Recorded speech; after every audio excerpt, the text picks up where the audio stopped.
Hey there, stats enthusiasts. Welcome back to our AP Statistics series on Unit 3, Collecting Data. In today's video, we're going to be going over Notes 4, which is all about experimental design. So we're going to talk about the 3 different experimental designs that we cover in AP Statistics and what goes into each of them. So get out your notes and get ready for a great video of content. When you conduct an experiment, there is a lot of planning that needs to happen beforehand. And a big part of that planning is actually going through and designing the experiment. And we're going to talk about 3 different types of experimental designs in this class. We are going to go through how to do a completely randomized design, a randomized block design, as well as a matched pairs design.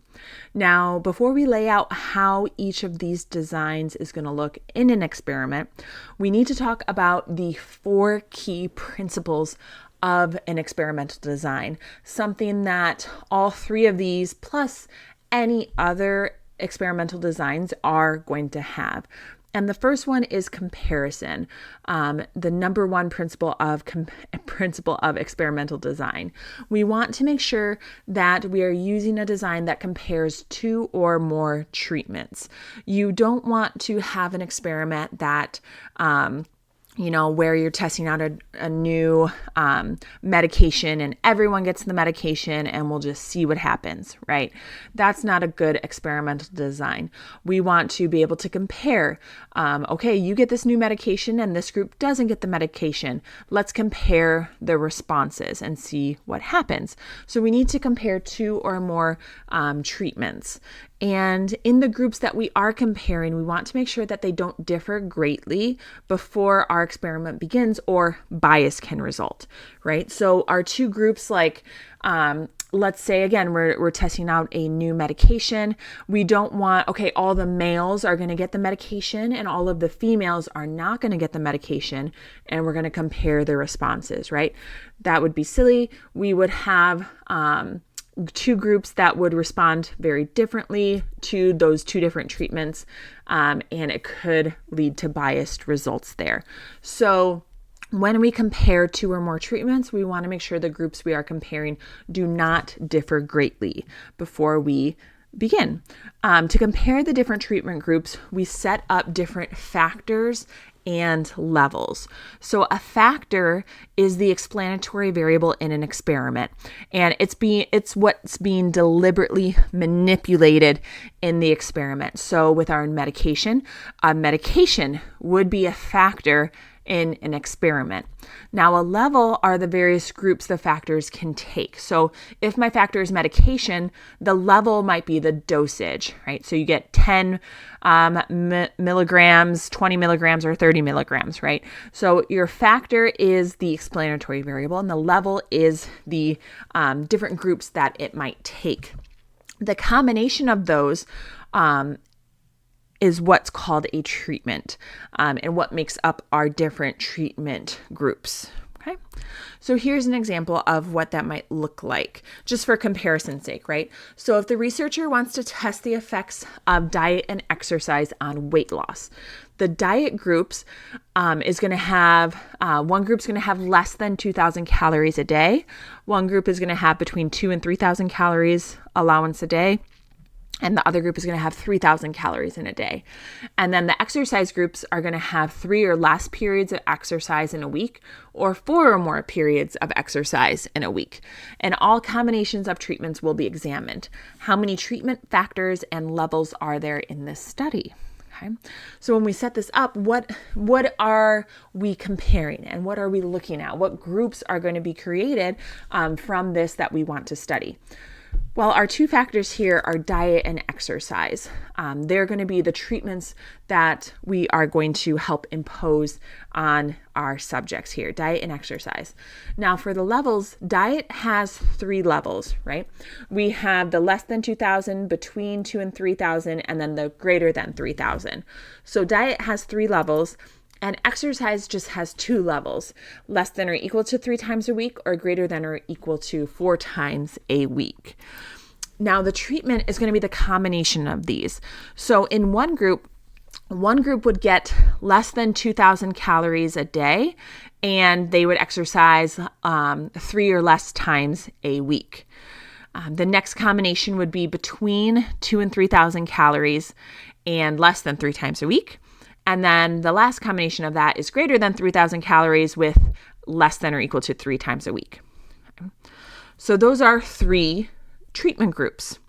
But then we have to consider all combinations of levels for those factors.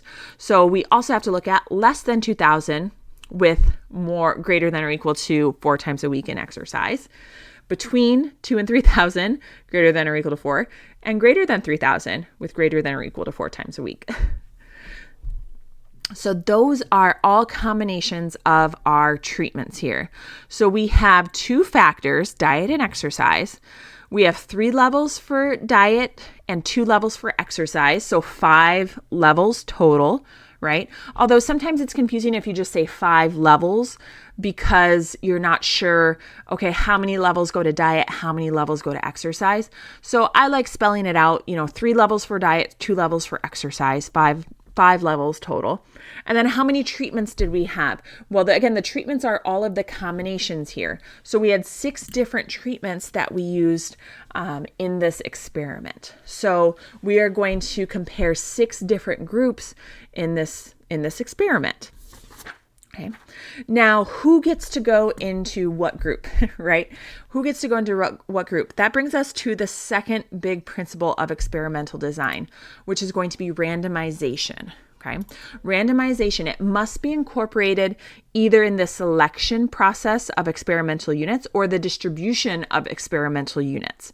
So what that means, the selection process of the units is less common, especially when dealing with subjects, because you have to have a thing called informed consent, where subjects are informed of what is going on in the experiment. They know they're participating in an experiment, and they agree to participate.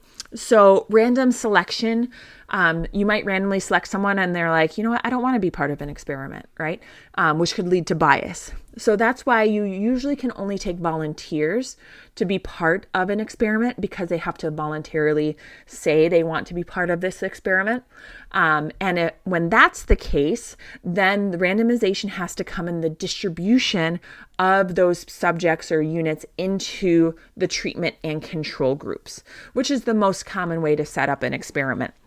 So let's say those 6 treatments we did with diet and exercise, we want to randomly assign people who are volunteered to be part of this experiment. We want to randomly assign them to each of those groups. We want to make sure that when we compare those 6 different treatment groups, that they are as similar as possible before the treatment is applied. Right? Why do we want that?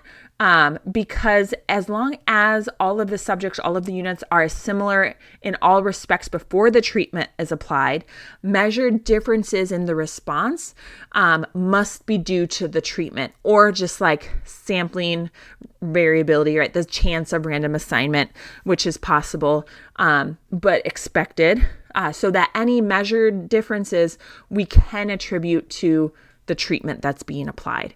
So as long as all, like again, going back to diet and exercise, as long as those 6 treatment groups are as similar as possible before the treatments are applied, any differences we record after, like weight loss, can be attributed to the different treatments that they got, right? We don't want to say, okay, all of the people who weigh less than 100 pounds are going to go into this group, this treatment group. All of the people who weigh between 100 and 200 pounds are going to go into this treatment group, right? Because that means the groups are going to be different. There's going to be some sort of confounding variable, right? There's that word of weight involved, and weight could influence the response. But if you randomly assign to all of those treatments, you are essentially, quote unquote, evening out that difference among all of the groups. The third principle, 3 of 4, is control. A group that is treated the same as the treatment groups, but does not receive the actual treatment. And the experimental units in this group, subjects should not know they are receiving the treatment. The control group is our baseline, and in our treatment groups, only one thing has been changed, the explanatory variables, right? Whatever factors. And this helps reduce variability in our response. Now, not every experiment is going to have a control group. Like in our diet and exercise experiment, we didn't have a control group where the people just didn't diet, didn't exercise, right? They weren't given a diet, weren't given an exercise. We didn't have that option. But we still controlled in our experiment because we had the different treatment groups, okay? You want to have a control group if it's called for in your experiment. Like if you are doing a medication, sometimes, the different treatments might be different levels of medication, but you also want a group that doesn't get the medication and see how they respond. Again, when it's ethical to not give them a medication. So a control group may or may not be part of an experimental design, but controlling the factors in our experiment is a principle that we need to make sure we are adhering to. The last principle of experimental design is replication. And replication means using enough experimental units in each treatment group so that any differences in the effects of the treatments can be distinguished from chance. Okay. So in replication basically means use enough subjects. It doesn't mean like repeating. Okay. So like if we go to our diet and exercise experiment, if we only put one person in each of those groups and then tried to compare the results, who's to say that the differences between them weren't due to the individual differences between people, right? We have a confounding variable there. We wouldn't be able to say that maybe the treatments caused the observed response. But if we used enough people, if we used 100 subjects in each of those groups, then we could say, okay, look at most of these 100 subjects had this type of response compared to this other treatment group. And then those differences we would be able to attribute to the treatments themselves. So we just need to make sure that we use enough subjects in our experiment. And that, just to kind of finish up with that idea, even with control, of course, there's natural variability. You can't control everything. So we want to see units within a group responding similarly. Why is that so hard? We want to see them responding in the same way to one another, but different from other units in the treatment group. And when we use enough subjects, like if we were to use 100 subjects in each of those diet and exercise groups, we could see those results versus just using one person in each group. So assign many individuals to each treatment groups. The effect of chance and individual differences will essentially average out. Okay. And I'll work on pronouncing that word correctly. Okay, let's get into our 3 designs that I talked about at the beginning. First is the completely randomized design. So in a completely randomized design, the experimental units are assigned to treatments just completely by chance. When we want to describe this specifically on the AP exam, we want to make sure we identify when the random assignment occurs in the experiment. And this goes for all designs, right? You can label it as RA, you can write out random assignment, but you're going to fill out a diagram and put where the random assignment occurs. And then off to the side, it's very important that we describe how we randomly assign the experimental units to the treatments. So these are the 2 things we have to make sure we do in order to do a design of any sort, of any experiment. So in this case, for a completely randomized design, what we're going to do, we write down what our sample is, how many things we have in our sample. We write and communicate that we randomly assign those subjects or those individuals, units, whatever they are. We randomly assign them to the treatment groups. So we write out and identify what the treatments are. And then we write that we are going to compare the results after that. Okay. So when randomly assigning subjects, we want to split the numbers and try to make them as even as possible. But some groups might be uneven. Okay. It's not like if you have an odd number with an even number of treatment groups, it's obviously not going to work out, but try to make the groups as similar as possible in terms of how many go into each group. Okay, so here's a example we're going to write out for a completely randomized design. So medical professionals in obstetrics wants to study how different brands of prenatal vitamins may impact iron levels of expecting mothers throughout their pregnancy. So the study is going to follow 50 expecting women from 4 weeks of pregnancy through their delivery. The 5 brands are listed there. And in this experiment, a control group is not allowed. Design a completely randomized experiment. Okay. So let's first talk about the answer to the question, why is a control group not allowed here? And if you think about that for a moment, I want to give you some time to think about it. You can pause the video if you need to. But a control group is not allowed because it would be unethical not to give a pregnant woman a multivitamin. Okay? It would be, because it's considered a standard practice of care, it would be unethical to even give them a placebo and say, hey, this is a multivitamin, and then have it be a placebo, and they're actually not getting any of their vitamins that they need to be getting. So because it's unethical to not give a pregnant woman a vitamin, a control group is not allowed for this. Okay, so interesting thought here. So when you see the term design a completely randomized experiment, there's 2 steps to this. The first one is to communicate the design.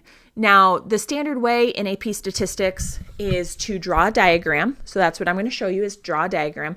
You can also do a verbal description of the design, but I find that students just understand the diagram a bit better. So we're going to draw a diagram.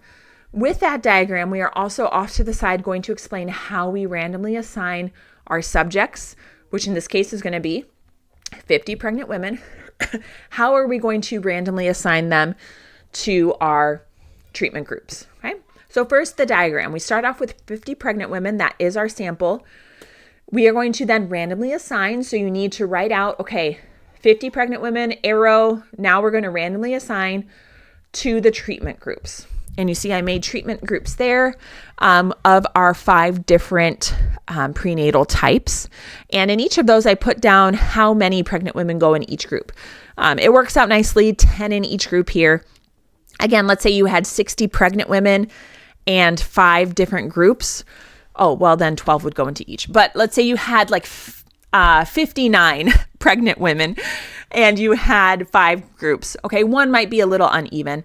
It's not perfect, and that's okay. But you just want to get them as similar as possible in terms of those numbers. And then the last thing we report, in the diagram is where the comparison happens. And the comparison happens after the treatment groups. We compare iron levels. So this would be our design. And then we want to make sure that we also talk about how that random assignment occurs. Okay. So I actually wrote this out as a separate question, but just know that this would be expected of you to also write out as part of your design. How do we randomly assign the 50 pregnant women to the different treatments? There's a bunch of ways you can write this out. I'm going to give you one way here. I say assign each pregnant woman a number from 1 to 50. Right? Assign 1 to 50. Randomly generate 10 non-repeating numbers, and those 10 women will go to the treatment group Rainbow Light. Then randomly generate 10 new numbers, ignoring repeating numbers and numbers that have already been chosen. And the next 10 numbers go into the Nature Made group, right? So I'm saying these things in a way that anyone reading it can replicate it. Okay? And that's what you want to do when you're talking about how to randomly assign. You want to give specifics so that anyone reading it could replicate it again. So we talk about assigning numbers, randomly generating numbers, ignoring repeating numbers because the same pregnant woman can't be chosen twice, and ignoring numbers that have already been chosen for the same reason, and then talking about how specifically we put them into each treatment group. You can also at some point say you're going to repeat this process until only 10 women remain for the final group. Okay? And that would be considered detailed enough for the AP exam when we're talking about how we randomly assign to the treatment groups. And that's a completely randomized design. We start with our subjects, completely randomly assign to them to the different groups, and then compared iron levels at the end. Now let's talk about the second one, a randomized block design. So here, experimental units are first divided into groups prior to the experiment, prior to actually assigning the treatments. And we call those groups blocks. This helps us reduce the effects of identifiable attributes of the subjects that cannot be controlled. So if there is something of the subjects that we're like, you know what, hey, this might play a role in how they respond, we should consider it. Blocking is a good way to control for that. Okay. You can test the hypotheses about the differences between the groups as well and examine differences caused by treatments more clearly. So we're going to do a new example here in a moment, but like if we were thinking back to the pregnant women example, let's say, maybe age plays a role in iron absorption of different prenatals. So maybe I need to have a group of women who are under 35 and a group of women who are pregnant and over 35. If we think age might play a factor. Okay. If we didn't think age played a factor, then we just wouldn't consider it and do a completely randomized block design, a completely randomized design. But if we think there might be some attribute of our subjects that that could affect the response, we want to do a block design. Okay. We say blocking is used to control factors we can see, and randomization helps balance out ones you cannot see. Okay. And that is a script that is the key for control in an experiment. We block to control what we can see. We randomize to balance out ones we can't see. So in a randomized block design, we of course have the sample again. We start with our sample. Then we block the subjects or the units. Okay? So we block them first. And then within each block, we randomly assign to the different treatment groups. In those treatment groups, each block gets the same treatments, okay? And we compare the results within the block itself. Okay? Sometimes you might combine the results at the end. That wouldn't be incorrect to say as well.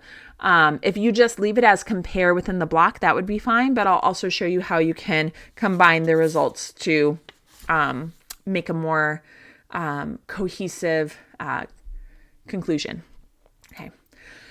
So here's just a totally different example here. Does cold water or hot water clean laundry better? I'm sure you've spent countless hours thinking about this. You're welcome. Okay, so does the color of the laundry, though, matter when cleaning with hot or cold water? So let's say we have 4 piles of dirty laundry. To test these questions, let's design a randomized block design here. Okay, so to answer this question, let's start with our subject. Our experimental unit is those 4 piles of dirty laundry. With those 4 piles of dirty laundry, because we suspect that the color of the laundry might make a difference in our temperature when we clean it with hot or cold water, we are going to first block. Okay, so in our diagram, we take our subjects, our units, in this example, our units here, and we block first. We have 2 piles of whites, and let's make 2 piles of colors. Now within each of those blocks, then the random assignment occurs. Okay? And what are you randomly assigning to? Within each block, you are going to randomly assign to one of the 2 treatments. So if I have 2 piles of whites, I'm going to randomly assign 1 pile to do the cold water and 1 pile to do the hot water. And then within the block, I compare cleanliness, right? Which cleaned it better. The same thing happens with the colors pile. I have 2 piles of colored laundry. I'm randomly assigned 1 pile to the cold water and 1 pile to the hot water. And then within that block, I compare cleanliness. So that's minimum what we do. And then you might combine the results. It really just depends experiment to experiment. If it makes sense to combine the results, it may or may not. In this case, yeah, it might make sense to determine cleanliness between whites and colors. So we say we combine results. But another important aspect of this is, of course, how do we randomly assign our experimental units to each of these treatments? So I have labeled in my diagram where the random assignment occurs, which I need. I need to make sure that I include that. You do not want to leave this out, okay? You do not want to go right from here to here to here without labeling where you randomly assigned. You will get marked off for that, okay? So here's another way we could do it. So I used a random number generator for the other one. I can use a form of a random number generator for here as well. Here's another way I could do it. I could say, hey, in the white closed block, I'm going to assign one pile to the heads of a coin and one pile to the tails of a coin. Right?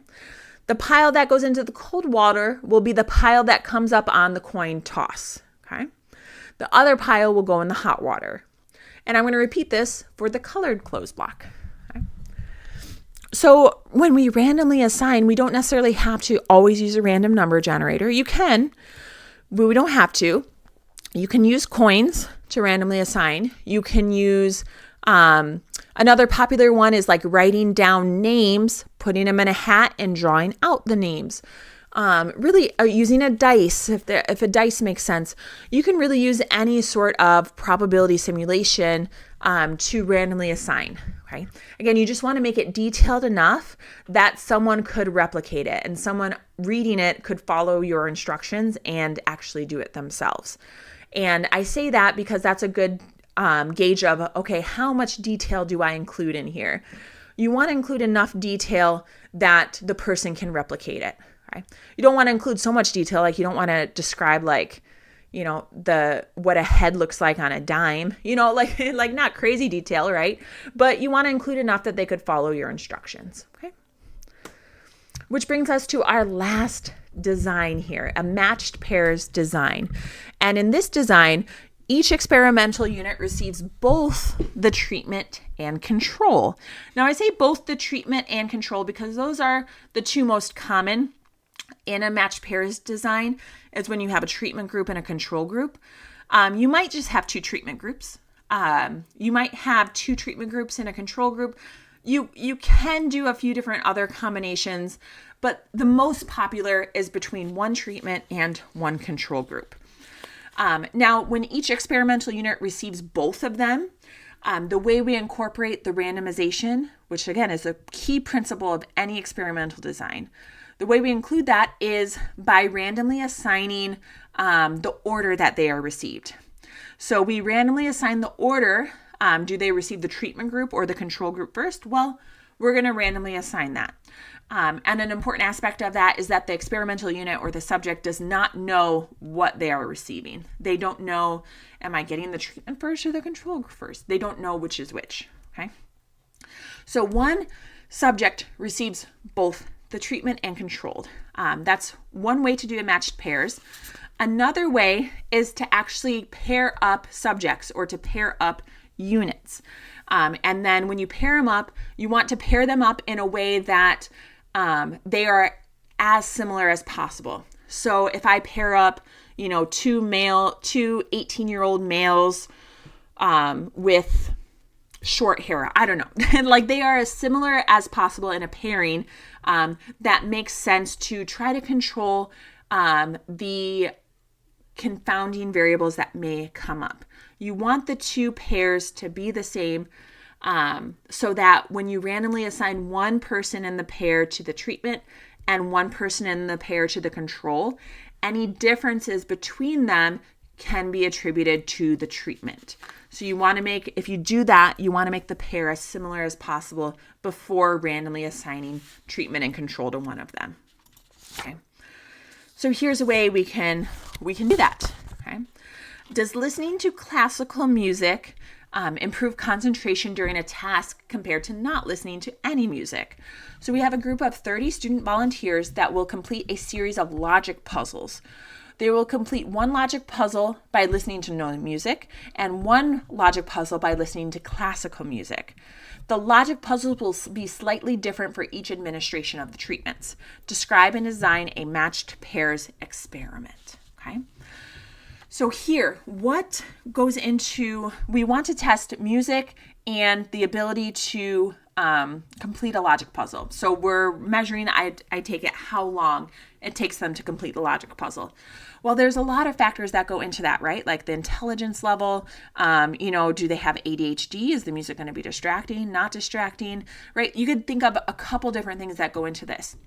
So the reason why this is going to be a good experiment for matched pairs is because each person is going to act basically as their own control, so that each person, the differences between how they complete the logic puzzle, because it's happening on the same person, any differences are more easily identified because of that. Okay, right? So if they have ADHD and the music, no matter what type of music it is, maybe it distracts them too much, or maybe it helps them concentrate. It could go both ways. Doing a matched pairs will help control that. So we start off with 30 subjects. And in a matched pairs experiment, you want to list out the subjects. So the way I do it, I start off with first subject, second subject, and then I do a series of dots to show that that pattern is going to continue all the way down to the 30th subject. Okay. Now, within each subject, you are going to randomly assign the treatments. And each subject gets both treatments. So this is how it's going to look. The first subject is going to be randomly assigned either to classical music first, so listening to classical music while doing the logic puzzle, or they're going to be assigned to no music first. Okay. So they're going to be assigned to one or the other first, and then after that, they receive the second treatment. So if they're assigned to classical music first, the next thing, they're going to listen to no music and do a logic puzzle, and vice versa down here. Okay. So one of the two groups. And then at the end, you compare. Okay. And you compare within that person, almost like it's their own block, right? Their own block, and you compare within that block. And that's the same for the second subject. And then ... that's the same for all the way up to the 30th subject. And we compare within each of those blocks.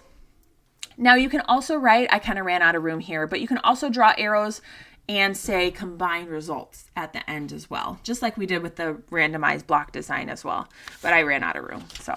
But yep, that's going to be our matched pairs, a matched pairs experiment. And then the last thing we want to make sure that we do, how do we randomly assign our experimental units to the treatments? So our random assignment happens right here. I wrote RA. How do we randomly assign there? Okay. So I say I will randomly assign each treatment within each individual subject. That's how I set up my matched pairs experiment. For subject number 1, I will flip a coin. Heads is classical music first, and then no music. Tails is no music first, and then classical music. Okay. So I talk about what my random assignment tool is going to be.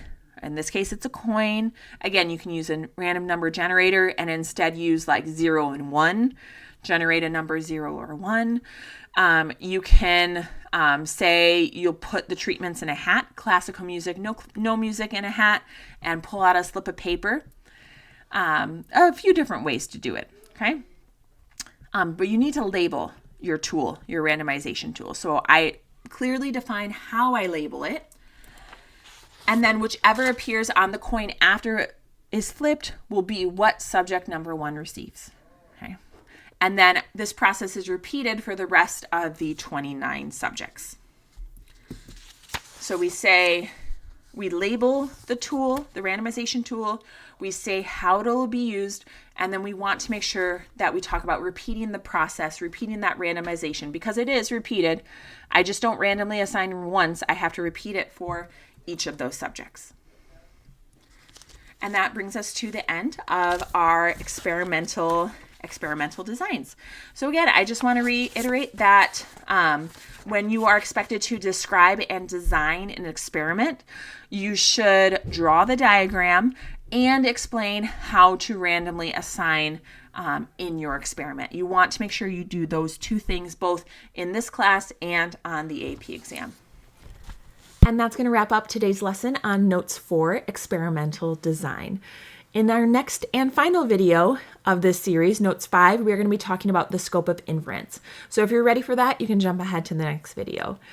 Thank you guys so much for following along today. If you liked this video, please go ahead and click the like button and subscribe to my YouTube channel for more great AP statistics content. Until then, I wish you endless statistical success, and I will see you in the next video.